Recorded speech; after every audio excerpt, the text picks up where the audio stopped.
ఈరోజు కేవిపల్లి police station పరిధిలో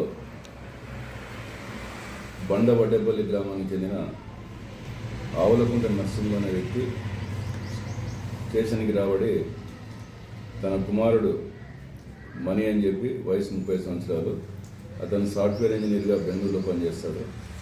పండక్కి అతను తర్వాత అతని స్నేహితుడు పుష్పరాజ్ అని, వీళ్ళిద్దరు కూడా సాఫ్ట్వేర్ ఇంజనీరే, ఇతను కూడా బెంగళూరులో పనిచేస్తాడు. ఇద్దరు కూడా వడ్డేపల్లి గ్రామస్తులే. నిన్న గ్రామానికి రావడము, గ్రామంలో వాళ్ళ యొక్క స్నేహితులైన అదే గ్రామానికి చెందిన స్నేహితులు మరియు వరుసకు బంధువులైన శ్రావణు,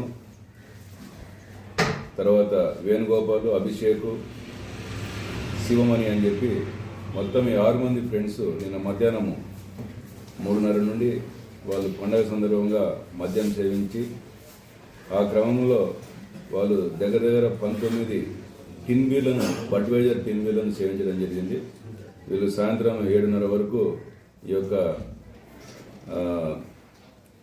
ఈ మద్యం సేవించే కార్యక్రమంలో ఉన్నారు. తర్వాత వాళ్ళు అక్కడి నుంచి వచ్చే క్రమంలో ఈ మణి అనే వ్యక్తి ఆ గుట్ట దిగే క్రమంలో కొద్దిగా తూలి కింద పడ్డాడు. మళ్ళీ వాళ్ళ స్నేహితులు అతని పరిస్థితి బాగాలేకపోతే ఇమ్మీడియట్గా తీసుకొని పోయి కేవిపల్లి మండలం గర్నిమిట్ట గ్రామం దగ్గర గల ఒక ప్రైవేట్ డాక్టర్ దగ్గర చూపించడం జరిగింది. ఆయన ఇతని పల్స్ తక్కువ ఉంది, మీరు ఇమీడియట్గా పీలియర్ తీసుకుపోండి అంటే పీలియర్కి తీసుకొని వచ్చి ఒక కారులో అందరూ ఆ యొక్క శశి అనే ఒక హాస్పిటల్లో, శశి హాస్పిటల్ అనే ఒక ప్రైవేట్ హాస్పిటల్ చూపించగా డాక్టర్ గారు కొద్దిగా కండిషన్ క్రిటికల్గా ఉందంటే మళ్ళీ పీలియర్ ప్రభుత్వ ఆసుపత్రికి పంపడం జరిగింది. ఆ క్రమంలో అక్కడ ఈ మణి అనే అతను మరణించడం జరిగింది. తర్వాత అదేవిధంగా ఆ పుష్పరాజ్ అనే వ్యక్తి కూడా చనిపోవడం జరిగింది. దీని విషయంగా మనం కేసు నమోదు చేసి ఆ యొక్క మరణ కారణం ఏమనే దాని విషయంలో మనం దర్యాప్తు చేస్తున్నాము. తర్వాత ఈ ఎక్సైజ్ డిపార్ట్మెంట్ వాళ్ళని కూడా ఇన్వాల్వ్ చేసి తర్వాత దాంట్లో కూడా ఈ యొక్క దర్యాప్తుని వేగవంతం చేయడం జరిగింది.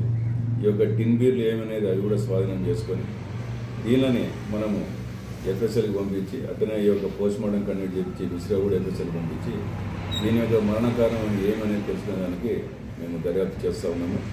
దీంట్లో ప్రాథమికంగా మాకు తెలియడం ఏమంటే వీళ్ళు ఎక్సెసివ్గా తాగడం వలన, ఈ యొక్క బీర్లను ఎక్సెసివ్గా తాగడం వలన ఈ యొక్క మరణం సంభవించిందని చెప్పి మేము అనుమానిస్తున్నాము. ఏదేమైనప్పటికీ ఈ దర్యాప్తులో క్లియర్ కట్గా మనకి ఈ యొక్క మరణ కారణం అనేది తెలుస్తుంది.